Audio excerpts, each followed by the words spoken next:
Silva is cooking for me today, and we're going to be cooking with coffee.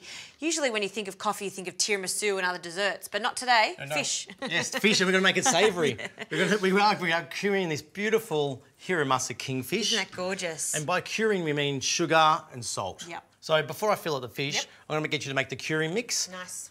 So what we also do, we're actually going to wash the fish in some gin beforehand. So we have this beautiful whole Hiramasa Kingfish here. Isn't it lovely? They come from Port Lincoln. Yes, that one. I got that one from Manny from Planet Seafood. So fresh. So you can start making the curing mix. So crush some coriander seeds there, and we've lightly toasted those just to get a bit more of the nuttiness out of them, extract more flavour, get the natural oils going. So just crush those up a bit. Yep, and then for the limes, I'm going to zest them. And zest the limes. limes. And then add it all to the sugar and the salt. Is that even amounts of sugar and salt? Even amounts of sugar and salt. Now let's talk about the coffee, because this is the hero in this dish. It's very interesting, very unusual.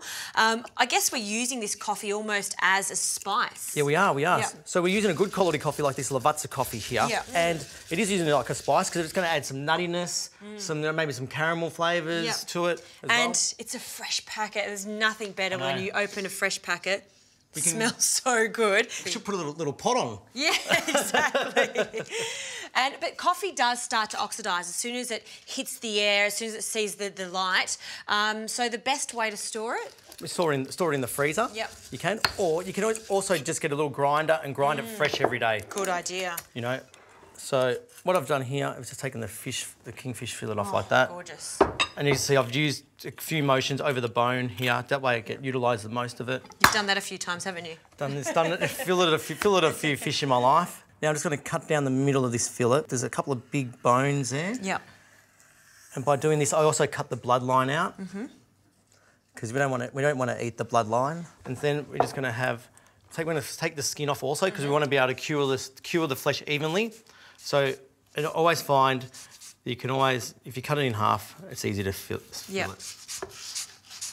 Nice one. Like that. While I'm taking the skin off the fillet, as you notice, I keep this hand firmly on the tail and I just jiggle it all the way down, keeping it very steady. So I'm just zesting these limes. You've got 4 limes, so quite a lot. Yes, a lot of lime. And we don't want to use the juice. No juice. We're not using. Otherwise, that's a different way of cooking. The fish, it's called, the cocoda. Really, is it like when you cook it all in lime juice and it's a totally different texture. Which actually becomes, I guess, firmer rather than actually still quite luscious. Absolutely. It smells fantastic so far. This lime and the coriander mixture.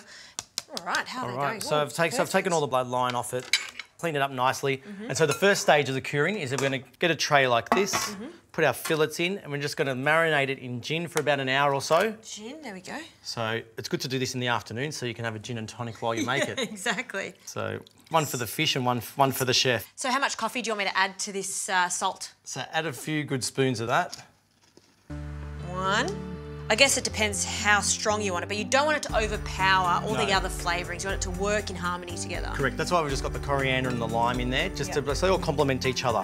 And the gin here, you can already see it's already reacting with the fish here, imparting some nice subtle flavour there, and just also making firming up the flesh a bit. So we're just going to leave this for an hour, and we'll come back, take it out of the gin, and then we'll just wrap it in the curing mix. Easy.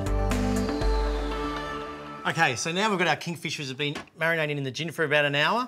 We're going to add it to our curing mix. So a little trick that we do in the restaurant is that we put Glad wrap out, and this way, when we go to cure it, actually we cover more surface area. Yeah, it really gets, it sticks that salt and sugar mixture onto the fish. Intensifies the curing. So we're going to half-half? Half-half. There, make a nice little mound or a little bed, which you would say that's enough. There we go there. Oh, beautiful, look at that. It just smells so good. So nice, beautiful fillet. Just lay it in there like that. This is a really great recipe for entertaining. If you've got a lot of people coming over, you want to do an entree that's done ahead of time so you don't have to worry about doing it on the night. This is your go-to. Curing kingfish or even salmon or ocean trout, or even, you can even do duck as well. Yeah, and you can be so flexible with the spices. Now, using the coffee there is really going to be thought-provoking for your guests. I don't know what that is, but I can taste this really smoky, earthy flavour. It's coming from something. Keep them guessing, right? Correct. You put the little secret ingredient. Absolutely. So we've wrapped it up here. Now put it onto a tray because it does actually bleed out, or moisture does come out of it. Yeah. Because of the whole cooking process, we're actually removing moisture from any type of protein. So now we've got it all wrapped up here on the tray, put it in the fridge for about 6 hours. Yep. And then I'm going to show you the rest of the dish. We're going to temper some yogurt, some curry leaf oil, some crispy wontons, and some beautiful, nice, thinly sliced raw vegetables to give a bit of crunch. And then we've got a beautiful, complete dish. That sounds wonderful.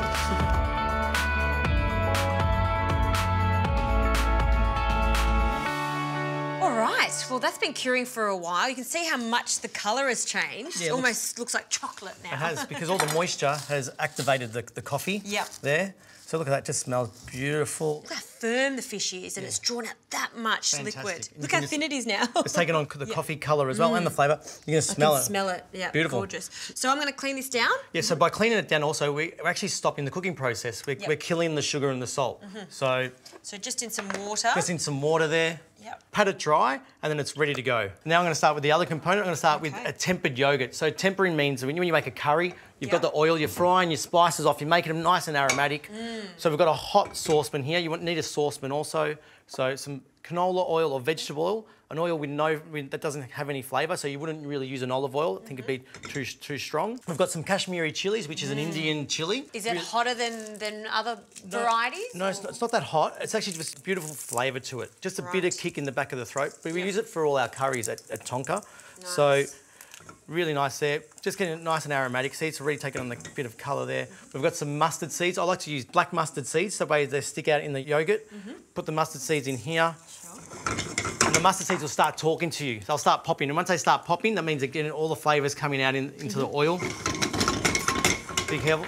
So what we have here is also a bowl of yogurt which we've hung for overnight. And by hanging the yogurt, we're actually taking just the extra water out of it. Which is the way. Correct. It's like when you make labna. So now the mustard seeds are talking to me. They're going, I'm ready, get me into the bowl. The yogurt here, nice flavour in here. You can see like the chilli, the mustard seed. It smells so good. It smells fantastic. You can even serve this as a side with a curry, like a raita. Yeah, yum. There, so just mix it in nicely. So now we've got the mustard seeds in here and the Kashmiri chilli. Nice. I'm going to add a little secret ingredient. It's called Asafoetida. Asafoetida is like a celery salt. It's from the celery family. It's a little flavour enhancer that we use lots in Indian cooking. So and you get that from Indian grocers? Get it from your local Indian grocer. They've all got it there. Yep. If you don't want to use it, you can use it, serve it as is, but it's like a little secret ingredient. Yeah, beautiful. So just a touch of that. The rest of the dish, we're going to have some nice, beautiful raw vegetables. Great. Like a little crudité style. So we've got some asparagus and we've got some beautiful golden beets. So just slice those up thinly. Look at that, the colour. Oh, amazing. Gorgeous. Natural colours. And we've got some nasturtium flowers, which look good, but they're also edible. So whatever I like to put on the plate, I like to be able to eat. So nasturtium flowers, nice mustardy flavour. Look at that, isn't that just one of nature's best gifts? Beautiful. That gorgeous colour inside and the pattern. Yep. And you just know that's going to taste delicious, It does, right? It looks amazing. So we have a beautiful coffee cured kingfish here. Yep. We're going to start to assemble it. We've got to put a nice smear. Well, not a smear, a blob. I don't know. Smear. So all you chefs do all the smearing. I don't. It's like a little, teardrop as I do. So we've got our kingfish here. We're just going to cut some nice little slices against the grain. You don't want it too thick, otherwise too much texture. Look how firm it's become, and I love how the coffee stained the outside of the fish. Absolutely beautiful. One nice clean slice. Don't hack at the fish. Then we've got our little golden beets here. Got some asparagus there for me also. Asparagus for you. Just make it look all nice and pretty. This is my favourite part, the plating up, when I see the chefs concentrate. I forgot my tweezers. I don't have my tweezers. Everything's so surgical lately, So I'm just going to grab some asparagus. And change up the garnish depending on the season, what's available, what's great at the moment. Yeah, exactly. Or keep it super simple. You just slice that. I'm thinking all the things I could do with this at Christmas time, putting that on a little canapé would be just delicious. Definitely. Yep. And we've got some beautiful wontons here. We've made. So you some crunch. Some crunch as well. And just buy packet ones, or you can even use papadums. Because anything raw or cured, I like to have something crisp to have with it, because otherwise it's too mushy. I like nice contrasts and flavours. It's all about contrasts, textures. We're going to have lovely nasturtiums, and then we have some curry leaf oil. And basically what it is just some vegetable oil, some fresh curry leaves. Heat the oil up, put the curry leaves in, blend it, done. There you go. So I'm just going to drizzle some over here. A for look, but also flavour. Look at that. Just drizzle it over like that. I love the look of that. Look at those gorgeous flowers there and the beautiful kingfish, the hero, I think.